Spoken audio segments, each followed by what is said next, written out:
You know, simple little activities like nursery rhymes and singing songs together, whether it's on a CD or something that you just make up, is the first start of building great conversations with your kids. And as we've got more time in the summer, or you're going to be in the car more, going to the ballpark and to ball practices and going to children's activities while they're out, it's a good time to take advantage of the still time. And so we're encouraging you to build those relationships, especially you dads, you know, that you may not have as much time, and when you're with kids, you know, use that to really make a difference. Now, you may not want to sing the nursery rhymes. That's up to you. It's really a lot of fun to sing some of those things.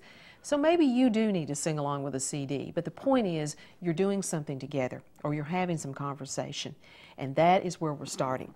Now, one thing about nursery rhymes and babies and toddlers, I want you to watch for some things when you're around young kids because, again, we're taking information from the Traveling Light curriculum, and this, of course, is available at the Extension office for different age levels, giving you activities that you can do, different nursery rhymes, different songs, different conversation starters to age. So we have the different things for babies and toddlers, for school age, and also for young adults like preteens, etc. too. So, for instance, if we were talking about the nursery rhyme with clocks, like big clocks make a sound like tick-tock, tick-tock, and we were varying the rhythm and the deepness of our voice, here's what children get. They actually learn through the 5 senses. So they are watching you form the sounds. They, again, are listening to you, hearing the sounds, and if you're doing any kind of motion with that, they, again, are learning and watching how you, again, move in rhythm. All of those things, and your voice in rhythm, too. They also learn that a clock's job is to keep time. Okay, it's the way it is. So how do you know they're getting it? Is your baby wiggling? Are they, again, sparkling their eyes? Are they directed to you with attention? That's the first key, that they are tuned into what you're doing, and they are listening to your song and your chant. They may not say anything yet, but they are tuned in, and they are beginning to make mental connections, we call it. They also, it strengthens, again, those connections between brain cells that, of course, build and connect and create those models, mental models, etc. Now, those cell connections are done through the senses, so anytime that you can stimulate through sight, through sound, through taste and touch, you again are making those connections with your kids. And that's an important thing for cognitive development or brain development at the early age. Now, every time that you're out, even driving in the car, if you did the little nursery rhyme, then as you go by the square, you might say, oh, look at that clock. Do you see the clock on the building? And you can start looking for clocks visually and pointing those out. You know, different types of clocks, clocks with faces, digital clocks, etc., with the numbers on them. All of that begins recognition. Now, as we look into Baa Baa Black Sheep, Have You Any Wool? What can you actually learn by saying that silly nursery rhyme to your kids? It's not silly, is it? Baa Baa Black Sheep. What sounds do you hear? Obviously, bees, right? So you're recognizing again that B consonant. And yes, sir, 3 bags full. Holding 3 fingers up, again, aids in counting. 1, 2, 3 bags full you can even do, and that again reinforces numbers and counting. 1 for my master, 1 for my dame. Again, reinforcing number 1, but also sounds, M and D's with that too. And 1 for the little boy or girl that lives down the lane. And that, of course, creates rhythm.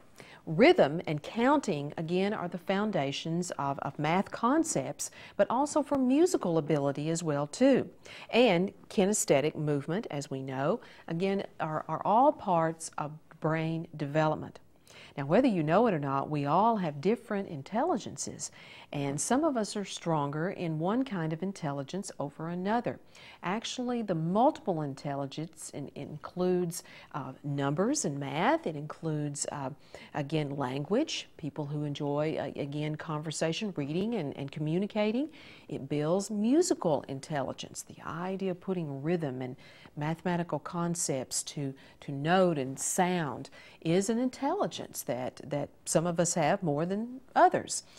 Some of us have stronger intelligences in working more with space and building, spatial intelligence. You can just see how you build things and how spaces fit together and angles come together to create objects.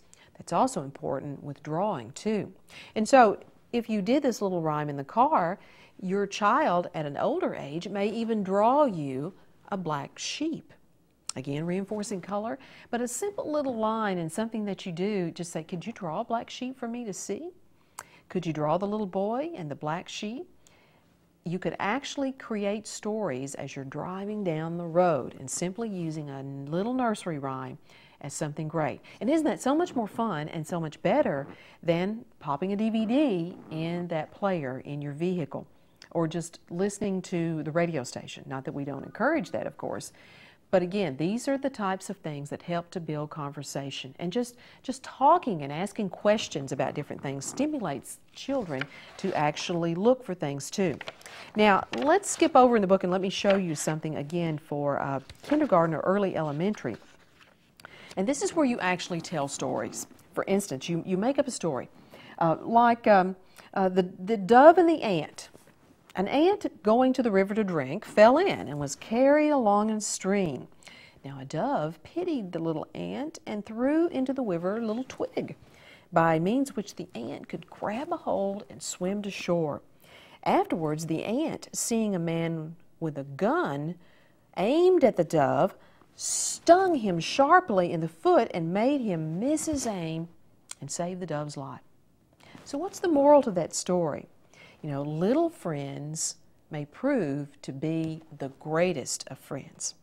And so you could talk about little stories and little tales and then you can talk about your own friends and you can talk about being respectful to all children in school and in the class, no matter, you know, who they are or what they wear or the color of their skin or their hair or you know, anything about them. It's that sometimes if you give a person a chance, that little friend can actually one day be the best friend you ever had and the person that you count on the most. And never write people off just because they don't look like you or may not act like you right at the time. There are all kinds of ways to have a conversation based on a little story that you make up. And you could even make it up using little landmarks that children are familiar with, you know, a little creek or a river that you cross every day or that while you're driving, and you could share little tidbits about the story, or you could even change animals, just making one bigger and one smaller, and still get the concept there too. So see, just sharing stories and telling stories, it's fun. And it again creates that conversation. One of the greatest memories I have is when my grandfather would share stories with me. He would make up stories from a picture that he had hanging in his living room of the old wolf and standing on the hill looking down at the farm and the crib and the barns, and he would talk about the little pigs and talk about, you know, the farmers saving the life of the little pigs and shooing away the old wolf, and talked about responsibility of the farmer and caring for animals and taking care of things, especially in the winter. All things that you pick up and glean from a little story and storytelling. So don't discount these silly little activities because they are really, really critical. And reading stories or just making stories up are a great way to have conversation. You could even include things from your past and share stories that you've heard from your grandchildren, to your grandchildren, from your grandparents, etc. And you are making, again, those family connections. And it is even more important sometimes to make connections, men, with your granddaughters, your grandsons, in those ways, than just giving them money and buying them toys. Makes a difference too. In a moment we'll come back and we'll talk about how to be cool as a parent with those teens who are so hard to talk with and really do not think you're cool at all at this stage of life. But maybe some things that you can talk about with conversation. So come on back, we'll give you some ideas. Stay with us.